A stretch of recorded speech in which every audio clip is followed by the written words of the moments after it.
അവിടേക്ക് അതാ കള്ളന്മാർ വരുന്നു. അവിടേക്ക് കള്ളന്മാർ വന്നുകൊണ്ട് അദ്ദേഹത്തിന്റെ വീട് കക്കാൻ ശ്രമിക്കുകയാണ്. അപ്പോഴാ വീടിന്റെ അകത്തളത്തിൽ നിന്നും ഒരട്ടഹസം കേൾക്കുന്നു. ആയുധങ്ങളുടെ ശബ്ദം കേൾക്കുന്നു. ആയുധങ്ങളുടെ ശബ്ദം അങ്ങനെ കേൾക്കുന്നു. ഓരോ ശബ്ദങ്ങൾ കേൾക്കുന്നു. അവർ പേടിച്ച് തിരിച്ചുപോയി. പിറ്റേ ദിവസം വന്നു. പിറ്റേ ദിവസം ഇതേ അവസ്ഥ. അങ്ങനെ 3 തവണ വന്നു. അങ്ങനെ ഇവർക്ക് വീടിനുള്ളിൽ ആരും ഇല്ലെന്ന് ഇവർക്ക് ചെറിയൊരു സംശയമുണ്ട്. ഇനി ആരെങ്കിലും അദ്ദേഹം ആക്കി പോയിട്ടുണ്ടോ? ഇനി ആരെങ്കിലും സെക്യൂരിറ്റി ആയിട്ട് വലിയ ക്യാഷലാണല്ലേ ആക്കി പോയിട്ടുണ്ടോ? അതോ വേറെ എന്താണ് ഇതിന് പിന്നിൽ അറിയാൻ? ആ കള്ളന്മാരുടെ നേതാവ് അവിടെ വെയിറ്റ് ചെയ്തു. അങ്ങനെ ഹജ്ജ് ചെയ്തു വന്നപ്പോ ഈ സ്വാലിഹായ മനുഷ്യനോട് ചോദിച്ചു, ഞാൻ ഇങ്ങനെയൊക്കെ സംഭവിച്ചു. ഞാൻ നിങ്ങളുടെ വീട്ടിൽ കക്കാൻ കയറിയപ്പോൾ ഇങ്ങനെയൊക്കെ സംഭവിച്ചു. അപ്പോൾ അവിടുന്ന് ആ മഹാൻ പറഞ്ഞു, നിങ്ങൾ കരുതുന്നത് പോലെ ഞാൻ ആരെയും വീട്ടിൽ പാർപ്പിച്ചിട്ടില്ല. ഞാൻ ആരെയും വീട്ടിൽ പാർപ്പിച്ചിട്ടില്ല.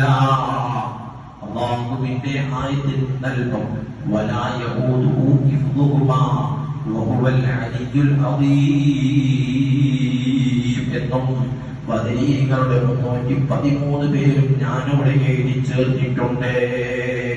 ബദരീങ്ങളുടെ 313 പേരും ഞാനവിടെ എഴുതി ചേർത്തിട്ടുണ്ട്. അവരുടെ ബറക്കത്ത് കാരണം, അവരുടെ കറാമത്താണ് അവിടെ കാണാനിടയായത്. കിതാബിന്റെ ഗ്രന്ഥങ്ങളില് ഹദീസിന്റെ സറകളിൽ കാണാം. ഇത് ആരുടെ കറാമത്താ? മരണപ്പെട്ടു പോയവരുടെ കറാമത്തല്ലയോ? അതേ, ബദരീങ്ങൾക്ക് വലിയ പവറുണ്ട്. അവരെ നമ്മൾ വിളിക്കണം, അവരെ നമ്മൾ മൗലിദ് കഴിക്കണം, അവരെ നമ്മൾ ഇസ്മുകൾ ചെല്ലണം. മഹാന്മാർ പറയുന്നതായിട്ട്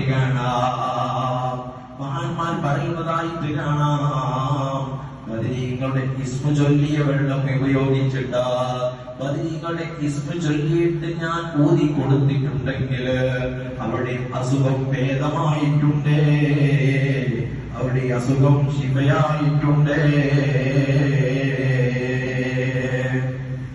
ബദരീങ്ങളെ ഇസ്മു ചൊല്ലല്, അവിടുത്തെ പേര് എഴുതി വെക്കല്, അവിടുത്തെ പേരിൽ മൗലിദ് കഴിക്കല് വളരെയധികം പവിത്രതയുണ്ട്.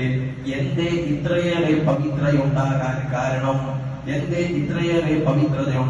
കാരണം? അതിന് ഒരുപാട് മേഖലയിലോട്ട് പോകേണ്ടതുണ്ട്. വളരെ ചുരുക്കിക്കൊണ്ട് ഹബീബായ തങ്ങളുടെ മക്കയിലെ ജീവിതം നമുക്ക് പറയാം. ഹബീബായ സ്വല്ലല്ലാഹു അലൈഹി വസല്ലമ തങ്ങളെ നൂറ്